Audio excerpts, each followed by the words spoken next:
Hallo zusammen. Today is gonna be the day you learn some German along the way.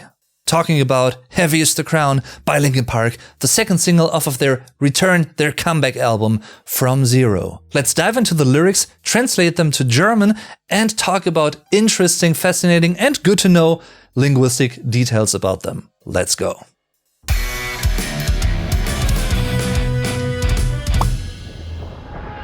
I'm a music nerd, and I've been a Linkin Park fan since 2003, back when they released their second album, Meteora, including many awesome singles and including Somewhere I Belong, which was played so often on German music television back in those days. And not only did that song make me a fan of Linkin Park, but it also sort of opened more doors to heavier music in general. I was 12 years old back then. Anyway, I could talk about Linkin Park all day long, and especially the reunion.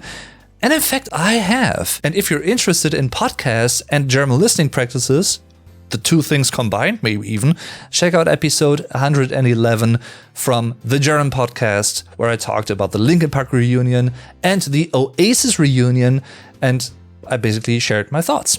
Talking about Heavy is the Crown in specific, it first debuted live in Hamburg on September 22nd, and then it was released on September 24th as the second single off of the new LP comeback album, From Zero. Imagine, what would this song be called in German, and how could the English lyrics be translated to Deutsch? The song's title, Heavy is the Crown, sounds quite poetic and dramatic in the original English phrasing, and the same would apply in German. Schwer ist die Krone, for schwer, heavy, and die Krone, singular, die Kronen, plural, the crown, with a long O, die Krone. In non-lyrical, meaning daily German, the phrasing may rather be die Krone ist schwer, the crown is heavy. Origin-wise, the phrase is considered a slight misquotation of the Shakespeare quote, "Uneasy lies the head that wears a crown," in his play Henry IV Part 2. A well-known German equivalent for Heavy is the Crown is Schwer ist das Haupt, das die Krone trägt. Heavy is the head that wears the crown. For das Haupt being an old-fashioned German term for der Kopf, singular, die Köpfe, plural, the head. By placing the adjective heavy, schwer, right up front, the poetic phrasing highlights the aspect that the crown is heavy instead of light. Therefore, it could be interpreted as a burden one must carry, or wear in that case, or one is willingly carrying while acknowledging the pressure, anticipation, and expectation of others. Now, this whole metaphor is very well known, yet also ambiguous. Potential references range from LP-specific topics, for instance, Emily Armstrong being the new vocalist, being the new person in charge, and some fans expecting her to fill the shoes of Chester Bennington. In my personal opinion, by the way, it has never been about replacing Chester. That's not the point. It's about allowing the band to continue and to respect the legacy. You could also refer this to the entire League of Legends context, of course. One can only wear the crown, there's only one victor, the fight for the throne is gonna be tough. Or you could even associate this song with completely individual, different situations in your life. That being said, let's take a look at what the first verse could be translated to in German. Es regnet herein, du liegst wieder auf dem Boden. Ein Klopfen an der Tür, und dann wissen wir beide, wie die Geschichte endet. Du kannst nicht gewinnen, wenn deine weiße Fahne schon zu Beginn des Krieges weht. Du zielst so hoch, aber schwingst so tief. Du versuchst Feuer zu fangen, fühlst dich aber so kalt. Halt es in dir und hoffe, es wird nicht sichtbar. Ich sage, so ist es nicht, aber tief im Innern weiß ich es. The storytelling-focused verse sets the entire mood for the song, I think. It basically lays out das Schlachtfeld, the battlefield. In German, all nouns are capitalized, and this makes it quite easy to get at least a first impression of the relevant subjects in a specific context, like this first verse, for instance. And here it's nouns like der Boden, singular, die Böden, plural, the floor. Die Tür, singular, die Türen, plural, the door. Die Fahne, singular, die Fahnen, plural, the flag. Der Krieg, singular, die Kriege, plural, the war. Das Feuer, singular, die Feuer, plural, the fire. The role of the lyrical I is very interesting here, and I guess you can interpret it in many different ways if you want to. It could be a fellow fighter in the same team, you know, and they're trying to encourage the fighter on the battlefield maybe. Or it could be a coach of sorts, you know, giving that prep talk to der Kämpfer, singular, die Kämpfer, plural, the fighter, or even der Krieger, singular, die Krieger, plural, the warrior. Let's just stick to that idea. The lyrical I being Mike Shinoda here, being sort of a coach, and the other lyrical I being Emily Armstrong, being the fighter. The lyrical I seems like a coach who criticizes the addressed fighter, lines 1 to 6, but only to motivate the fighter to do better or as well as they can, if only they manage to channel their inner fire or willpower. And if they can't, they should at least pretend strength and intimidate the enemy that way.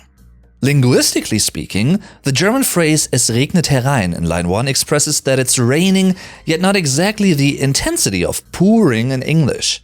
I still chose regnet since that would be a more common wording for "it's raining in", "it's pouring in", you know?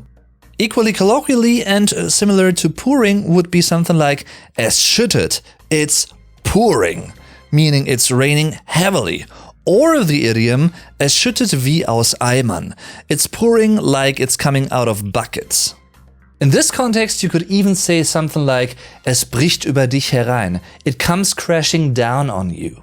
I really like how lines 5 and 6 are so simple, yet they could be comprehended in various ways. Aiming as in to aim, zielen, you know, already containing the reference point the aim, das Ziel, in both English and German, by the way, which is pretty interesting linguistically speaking. And all of this meaning, you know, to aim physically with a sword, for instance, das Schwert, singular, die Schwerter, plural. By the way, be careful here because as opposed to English, the English sword, you have to pronounce the consonant W in the German term, das Schwert, v, das Schwert. But in a different way, it could also refer to the phrase Hochmut kommt vor dem Fall, pride comes before a fall. Meaning, if you aim too high, physically, you know, or you have set yourself a goal that is unreachable because it is too unrealistic, it may make you oblivious to thinking rationally, and therefore that may be your downfall in the fight. In other words, the lyrical I offers an extrinsic and outer motivation. I know you can do it, you know you can do it. To kindle the intrinsic fire in the fighter, if that makes sense, right? That is what it seems to me. And with that, we switch to the pre-chorus. Heute wird der Tag sein, an dem du es bemerkst. Weil ich es leid bin zu erklären, worum es in dem Witz geht. I just noticed this while editing the video. You know, the phrase, today is gonna be the day, probably could also serve as an unintentional, I guess, reference to the recent Oasis reunion, but it's fitting in a way because both reunions were only revealed and announced within the course of like 2 weeks. Anyway, here, just looking at the nouns doesn't reveal as much contextual knowledge as in the first verse. It's der Tag, singular, die Tage, plural, the day, and der Witz, singular, die Witze, plural, the joke. I was wondering how to properly translate the term notice at the end of line 1 to German. Literally speaking, it would be something like Heute wird der Tag sein, an dem du es bemerkst. To notice, bemerken. But maybe it could also be meant in the sense of Heute wird der Tag sein, an dem du es verstehst. Today is gonna be the day you understand it, you comprehend it, you notice what I mean in that sense, right? For verstehen, to understand or to comprehend. Once again, it's the little ideas, the little details that may be subconscious even, but when you really pay attention, they make all the difference. And here it's the fact that in the pre-chorus, it's not only Mike Shinoda, meaning the lyrical I, the coach, but he's also joined by the fighter, the addressed person, portrayed by Emily Armstrong. And that they say the same thing. That doesn't necessarily have to mean that they mean the same. Either way, to me, this feels like they didn't have this conversation for the first time. So from the coach's, meaning the lyrical I's perspective, the what the joke is expression could also refer to them not understanding how something so obvious, you can't win if you don't even try hard enough, has to be mentioned to the fighter again and again, and how it almost seems unacknowledgeable. However, the fighter, meaning Emily Armstrong here, also repeats the same words and underlines the burden of fighting again from a currently strong or maybe even a formerly strong position, meaning being the king, having the crown, wearing that. The crown is heavy, it comes with expectations. This, of course, heavily relates to the competitiveness of sports and esports for that matter in general. Then all of that leads into the chorus, which is sung from the perspective of the fighter themselves, portrayed by Emily Armstrong. Das ist, wonach du gefragt hast. Schwer ist die Krone. Feuer im Sonnenaufgang, Asche regnet herab. Versuche es in dir zu halten, aber es blutet weiter heraus. Das ist, wonach du gefragt hast. Schwer ist die Krone. You could interpret this as a direct aggression vented against the coach. I don't want to hear your advice again, something like that maybe. But I think it may as well be aimed at der Gegner, the opponent, in the sense of you've challenged me. Du hast mich herausgefordert. And this is my reaction. I acknowledge the heavy burden of being in the leading role with all the expectations, but I certainly won't let that wear me down. The wounds you inflict on me only make me stronger and more determined to be victorious. See line 3. So be careful what you wish for. Yes, this crown is a heavy one, and only people strong enough to wear it will be worth its power and the standing that comes with it. But I'm all the more determined to carry it even longer. In that sense, line 3 could be both relating to oneself in a way. I try to keep my fire, my emotional effects inside, just like the coach told me, because otherwise I may be overreacting and not fighting consciously in a way, and wisely, rationally, and my emotions could get the best of me. But it could also be directed at the enemy, basically in the sense of, almost mocking them. Something like, you can't stop your wound from bleeding because I won't stop going. Either way, it may also serve as a nod to the past, basically as a reference to the 2007 LP song Bleed It Out. By the way, a little linguistic detail here. Line 2 mentions ashes in plural, but in German we usually don't use the plural form for this noun. Even though, and that's interesting, it exists. It's die Aschen.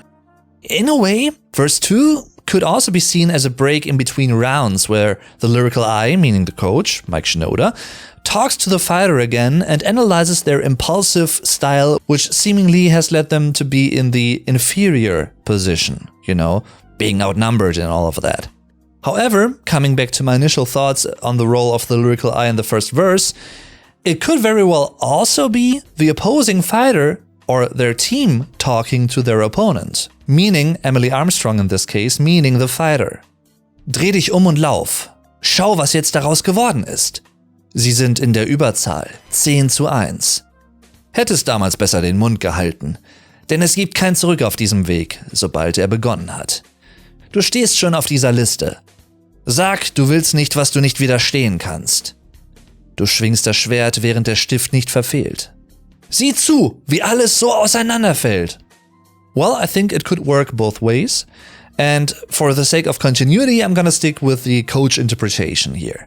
The coach, the lyrical I from the verse, they may not like what they have seen. That is why they confront the fighters and to try to raise awareness, meaning awareness about the difficulty of the situation, being outnumbered and all, but also with the implied motivation to strengthen them, to make them aware of it, but in the sense of, look around you, do better. Something like that maybe. So let's again take a look at the nouns. Die Überzahl, only singular, majority. Das Zurück, only singular, which basically is a nominalized adverb. The turning back, I guess you could say. Der Weg, singular. Die Wege, plural, the path or way. Die Liste, singular. Die Listen, plural, the list. Das Schwert, singular. Die Schwerter, plural, the sword. And der Stift, singular. Die Stifte, plural, the pen. What's interesting linguistically speaking is that line 2 contains the English adverb outnumbered, which in German doesn't really have a common adverb equivalent that I can think of. That is why I chose the phrase Sie sind in der Überzahl, which literally means they are in the overnumber. It means the same, but the point of view differs a little bit. Line 3 is especially interesting since the English expression to bite one's tongue doesn't really have a direct equivalent like that in German, I don't think. A literal German equivalent of that would be auf die Zunge beißen, to bite on the tongue. For die Zunge, singular, die Zungen, plural, the tongue, and beißen with the SZ, the sharp S, which almost looks like a B, but it isn't. Be careful here.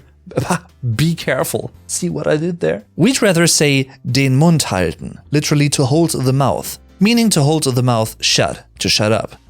In a way, the lyrical eye also mentions the idea of du musst beenden, was du begonnen hast. You have to end what you've begun, while also stressing that a direct confrontation may have been unnecessary and not inevitable in the first place. I mean, at least that's what that line with the pen and the sword means to me in a way.